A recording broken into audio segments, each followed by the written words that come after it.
Hello and welcome to Property Guru presented by Signature Global, making India affordable. स्वागत है आपका इस show में। हमेशा की तरह हम लेकर हाजिर हैं ढेर सारी जानकारियों से भरा ये शो, जहां पर हम प्रॉपर्टी बाजार का ताज़ा हाल आपको बताएंगे, आपके सवाल लेंगे, जिनके जवाब देने के लिए आज हमारे साथ जुड़ रहे हैं हमारे खास एक्सपर्ट एनरॉक के capital markets president Mohammed Aslam साहब। सर, बहुत स्वागत है आपका प्रॉपर्टी गुरु में।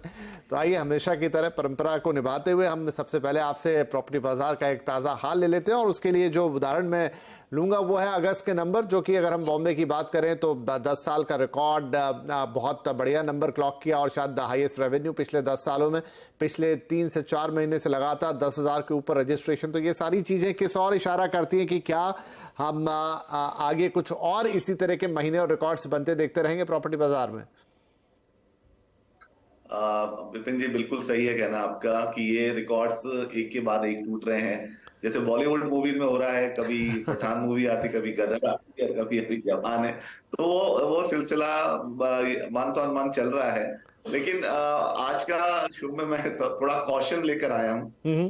थोड़ा सा जैसे कि अलार्मिंग बेल आप मुझे लगता है दर्शकों को करना चाहिए। हमेशा से चीजें अच्छी चल रही हैं, बहुत अच्छी चल रही हैं, लेकिन देर कुछ लॉजिक होना चाहिए हर चीज का।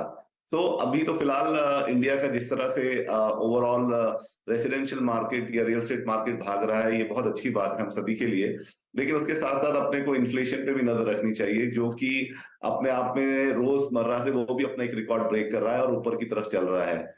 तो न्यूज आ रही है, रूमर्स आ रहे हैं, खबरें आ रही हैं कि इस बार आरबीआई आई थिंक रेट्स बढ़ाने वाले हैं, और अगर वो चलता है तो होम लोन रेट्स पे डेफिनेटली असर पड़ेगा। और अभी आपको शायद मालूम भी होगा कि एनारॉक ने एक कस्टमर सेंटीमेंट सर्वे किया था, जिसमें 95% लोगों का कहना था कि अगर यहाँ से प्राइस बढ़ते हैं होम लोन के, तो वो डेफिनेटली इम्पैक्ट करेगा उनका बाइंग डिसीजन पे। हैविंग सेड दैट, लेकिन सर साथ साथ हम ये भी देख रहे हैं कि जन्माष्टमी के बाद अपना एक फेस्टिव सीजन का जो टाइम शुरू होता है, जो क्रिसमस तक चलता है टिल न्यू ईयर तक, तो वो भी स्टार्ट हो गया है। तो एक एक यूफोरिया है मार्केट में, एक लोगों के अंदर एक पॉजिटिवनेस है। लेकिन साथ साथ कॉशन यही है कि इन्फ्लेशन बढ़ रहा है, प्राइजेस हो सकता है फर्म हो जाएं।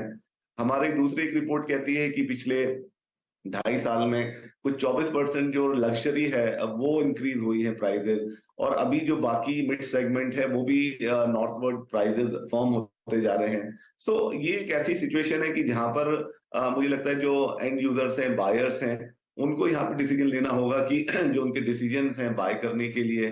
तो क्योंकि जिस तरह से रेट्स अगर बढ़ रहे हैं आपके प्रॉपर्टीज के भी, और फिर साथ साथ होम लोन भी बढ़ जाते हैं, तो अफोर्डेबिलिटी डाउन हो जाती है। मुझे लगता है कि we are at a cusp of, हम लोग इस जगह पे हैं जहां से किस तरफ मार्केट घूमेगा वो डिपेंड करता है। बाकी जो भी नेगेटिव न्यूज थी फ्रॉम वेस्ट और वो सब थोड़ा थोड़ा सबसाइड हो गई है, क्योंकि इंडिया उसकी तरफ से इंसुलेटेड रहा है। तो उसी का नतीजा है जो आपने अगस्त के नंबर अभी बताए हैं। लेकिन गोइंग फॉरवर्ड मुझे लगता है एक इन्फ्लेशन के चलते हुए थोड़े कंसर्न है कि प्राइसेस थोड़े या रेट ऑफ इंटरेस्ट बढ़ जाएं।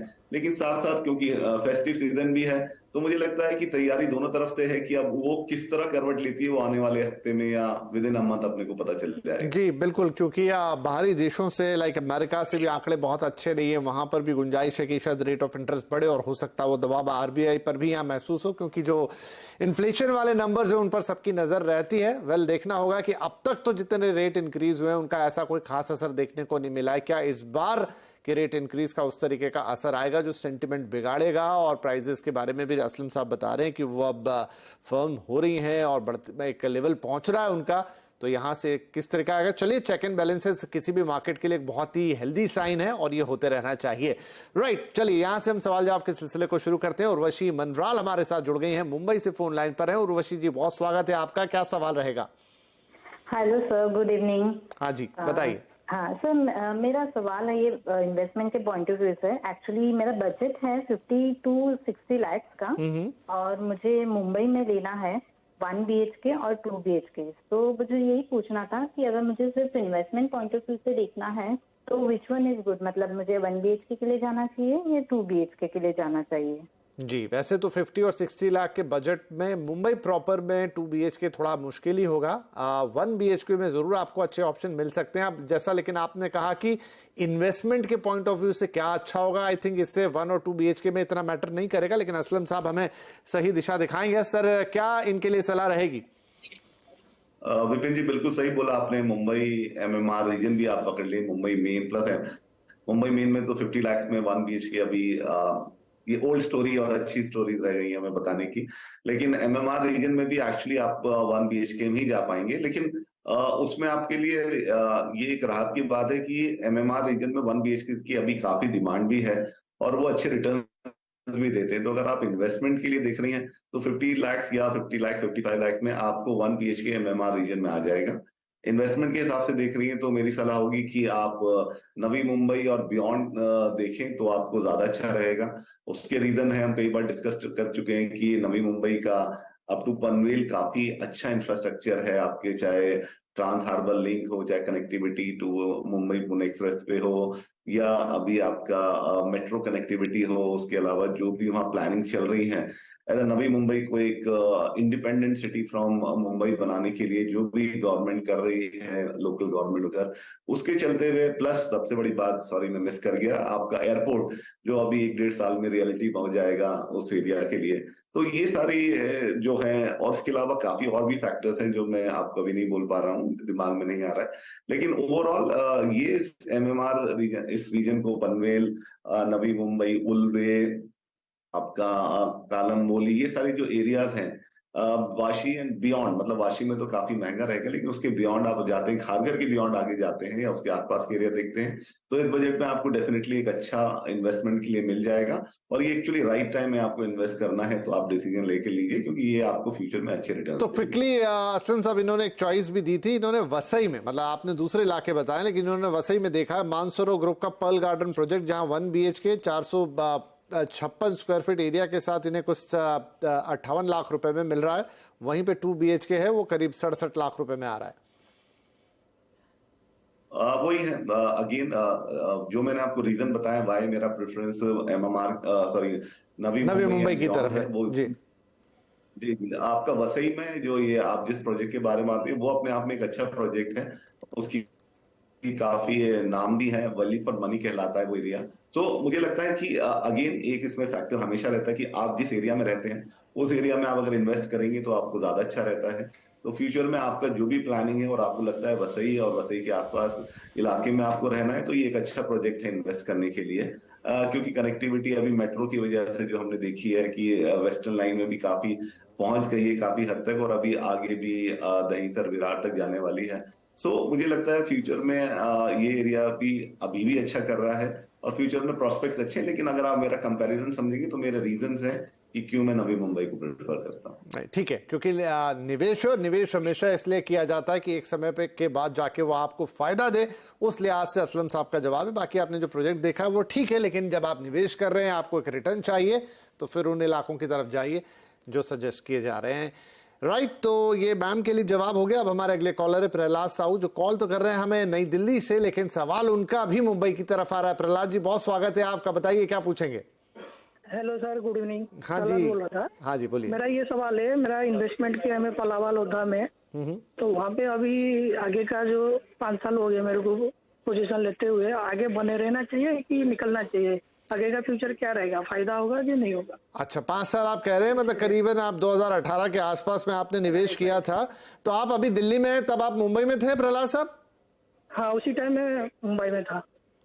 अच्छा, ठीक है, तो अब तो निवेश कर चुके हैं। तो ये असलम साहब, लोढ़ा पलावा फेज 2 में इनका जो है वो इन्वेस्टमेंट है और 5 साल हो चुके हैं। क्या करना चाहिए? 1 BHK था जो इनको 42 लाख का पड़ा था उस वक्त में। आगे ये देखना चाहते हैं क्या बने रहे, निकले, क्या करना चाहिए? मेरी बहुत ही इसमें मतलब एक स्ट्रेट सलाह यही है कि अगर कोई रिक्वायरमेंट नहीं है आपको मनी की, तो मुझे लगता है आपको बने रहना चाहिए। पलावा सिटी अपने आप में काफी प्रूव किया है उसने कि उन्होंने अच्छे रिटर्न्स दिए हैं। लाइक जिन्होंने अर्ली जब 2013-14 में वो प्रॉपर्टी आई थी, इनफैक्ट 11-12 में जब वो प्रॉपर्टी आई थी, तो जिन लोगों ने उस टाइम इन्वेस्ट किया उनको 200% तक के रिटर्न मिले हैं। और अपने आप में ये एक अपने आप में एक सिटी है जिसमें लाइक जो फेज 2 की आप बात कर रहे हैं, उसमें अराउंड मेरे ख्याल से if I am not wrong कुछ 8,000 फैमिलीज को घर मिलेंगे, जिसमें 4 लाख पीपल विल स्टे, और उसी के साथ साथ 3.5 लोगों के लिए नया जॉब क्रिएशन होगा। तो ये पूरा जो पलावा सिटी है या पलावा जो लोढ़ा ग्रुप का एक बड़ा प्रोजेक्ट है 5,000 एकर्स में है, और अभी तो और फेजेस इसमें आने हैं। तो मुझे लगता है फ्यूचर में इसका अच्छा एप्रिसिएशन रहेगा।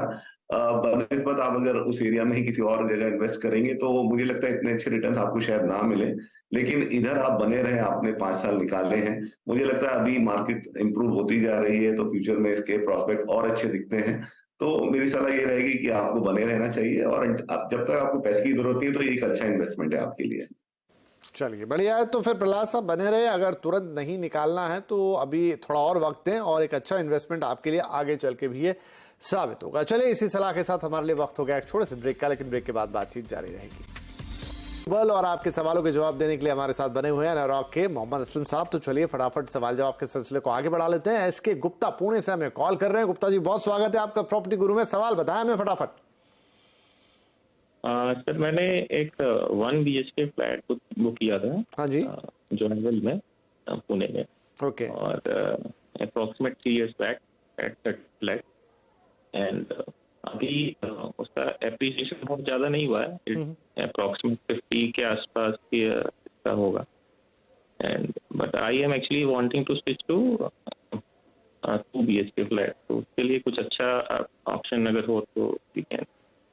तो आप कह रहे हैं कि आपने बुक किया था, पोजीशन तो खैर आपको 2024 में मिलना, 38 लाख की आपकी बुकिंग थी और अब 50 के आसपास वो पहुंच गया, राइट?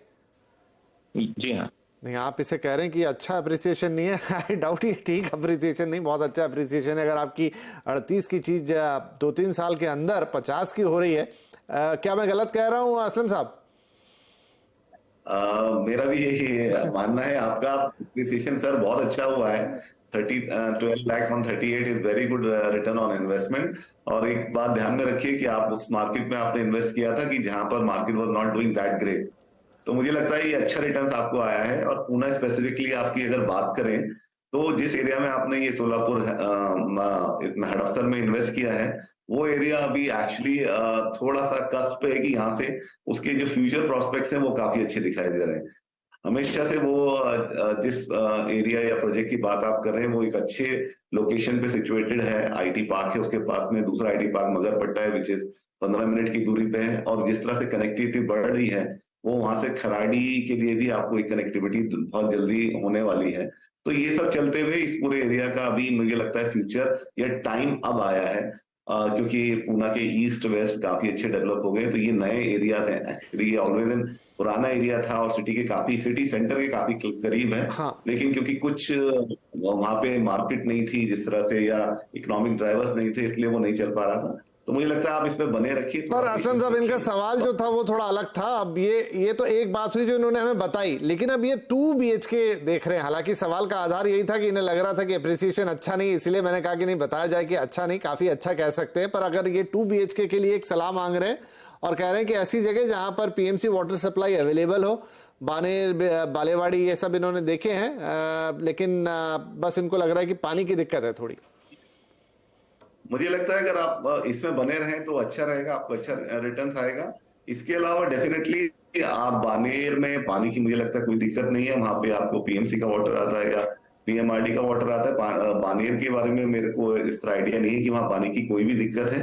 तो बानेर बालेवाड़ी अच्छे एरिया है, लेकिन डेफिनेटली वहां बजट आपका ज्यादा रहेगा, क्योंकि वहां 2 BHK अप्रोक्सीमेटली 75 लाख प्लस तक जाता है। तो अगर आपको वो लेना है तो दूसरे एरिया बानेर बालेवाड़ी आप वाकड़ में भी देख सकते हैं।